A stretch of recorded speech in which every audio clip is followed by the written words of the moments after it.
3.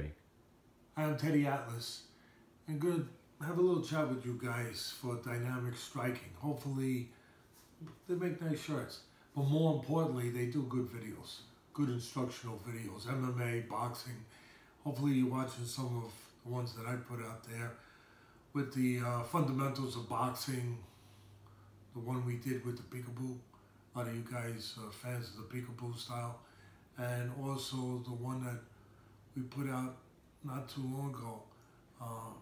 It should be up just about now with the jabs.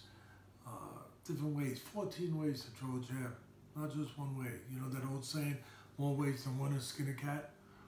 Well, it's true in a lot of things in life. And also we put up the one with dynamic, the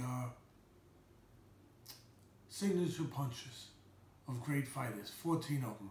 Like the bowler punch from Kid Gavilan, the leaping left hook from Floyd Patterson, the Suzy Q by Rocky Marciano.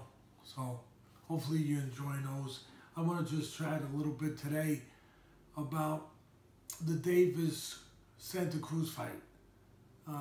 It was a spectacular ending. It really was.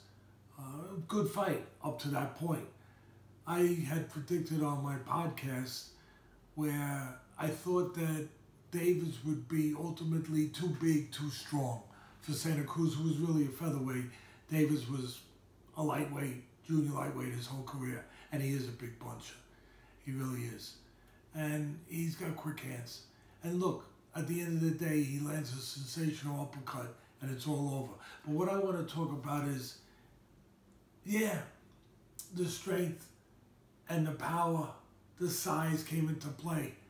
And I'm going to stand up as I talk about size, because a lot of people think that those are the superior items, if you will, the superior factors. But without technique, that punch doesn't land. I got info from you, or for you. It doesn't land.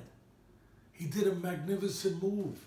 Matter of fact, it was shown about a month before that in the Povetkin upset of Dillian White, where Povetkin with a bigger guy, stronger guy, younger guy, what did he do?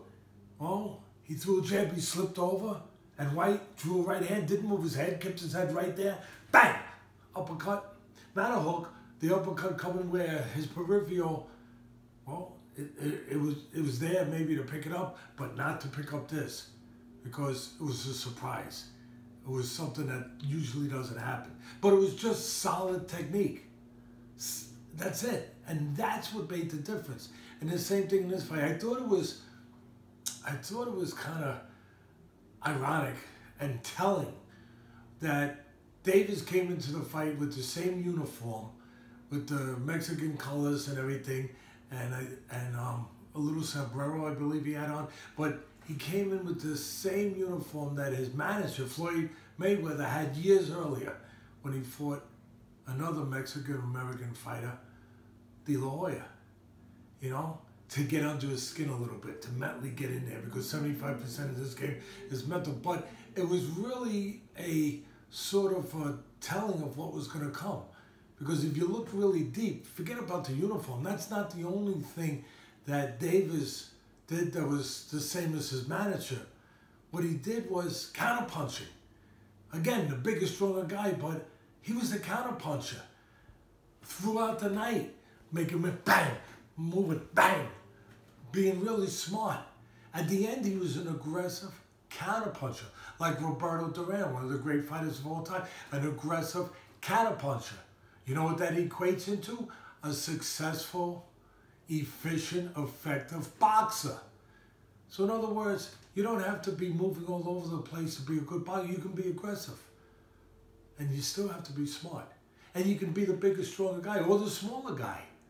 But it still comes down to technique. It comes down to putting the whole package together. And yeah, again, Davis lands that big punch, and that's all we walk away. I want to make sure we don't walk away just seeing that. That we walk away seeing that the skills of Davis made a difference, because his delivery system allowed that power to get to the chin of Cruz. And because Cruz, well, as good as he is and as big a heart as he has, He still didn't move every punch. He still kept his head right in the middle. You're not supposed to keep your head in the middle after you punch. If you're in punching area, punching zone, you're either all the way in or you're all the way out. You don't stop in the middle. That's the danger zone. No man's land. So there's lessons to be learned. So again, I'll finish with this. What did Davis do? Well, Davis slipped a punch. What did Cruz not do? Didn't move his head. Stayed there. Bang! Good night. Good night to you guys. Move your head after you punch, will you, please?